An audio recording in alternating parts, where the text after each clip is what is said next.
लोग जिम जाने के शौकीन है या फिर ऐसे घर पे ही एक्सरसाइज करते हो तो आप लोग पुशअप्स तो जरूर मारते होगे। मेरा सवाल यह है कि आज तक आपने कितने मैक्सिमम नॉन स्टॉप पुशअप्स मारे हैं? 10, 20, 50, 100, 200? लेकिन इस दुनिया में एक बंदा ऐसा भी है जिसने नॉन स्टॉप यानी बिना रुके 10,507 पुशअप्स मारे हैं। जी हां, आप ठीक सुन रहे हैं, बिना रुके 10,507। Oh my God. और ये 1980 के बाद से आज तक का एक वर्ल्ड रिकॉर्ड है जिसे कोई भी नहीं तोड़ पाया है।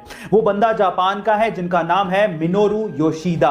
गाइस, क्या इसके पहले तक इफेक्ट आप जानते थे? और अगर नहीं जानते थे तो चैट सेक्शन में जरूर लिखेगा।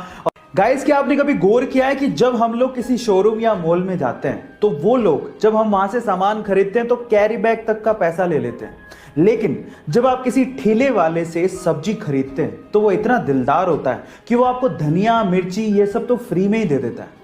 और गाइस, हम लोग मॉल या शोरूम में जाके कभी मोल भाव नहीं करते, लेकिन इन सब्जी वालों के साथ मोल भाव करने लगते हैं। क्या आपको नहीं लगता कि हमें अपनी सोच बदलनी चाहिए? गाइस, आप लोगों का इसके बारे में क्या ख्याल है? चैट सेक्शन में जरूर लिखेगा। अमेरिका में एक बंदा है जिसका नाम है जॉन हैरिसन। अब इस बंदे की जॉब के बारे में सुन के आप लोग हैरान रह जाओगे। ये बंदा अमेरिका की एक बड़ी आइसक्रीम कंपनी में आइसक्रीम टेस्टर की तरह काम करता है। मतलब आइसक्रीम को टेस्ट करने की नौकरी। कितनी यमी जॉब है ना ये।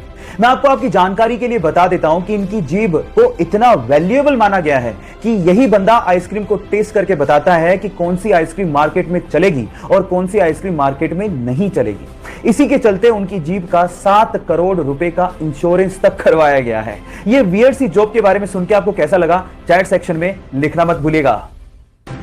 माइकल फेलिप्स ने 2008 में पब्लिकली अनाउंस कर दिया कि वो अगले ओलंपिक में 8 गोल्ड मेडल जीत के लाएगा। फिर क्या था, मीडिया ने, लोगों ने उनका मजाक उड़ाना शुरू कर दिया।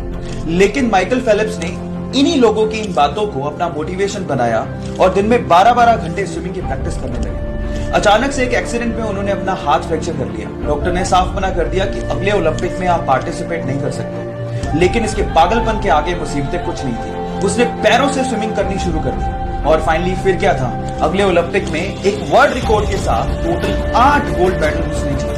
इसी को कहते हैं, अगर आप जिद करते हो तो जीत आपकी है।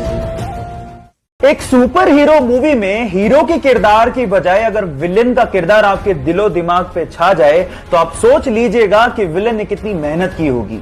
सिर्फ एक जोकर विलेन के किरदार के लिए वो 45 दिन तक होटल के कमरे में बंद रहा।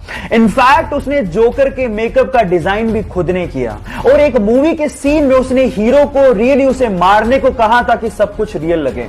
उसने इस कैरेक्टर में इतनी जान डाल दी थी कि वो greatest villain of all time कहलाया। और इस किरदार को निभाने के बाद उसे golden globe award, Oscar award तक दिए गए, लेकिन उसे रिसीव करने के लिए वो जिंदा ही नहीं था। कहा ऐसा जाता है कि ड्रग की ओवरडोज की वजह से फिल्म रिलीज से 2 महीने पहले ही उसका देहांत हो गया।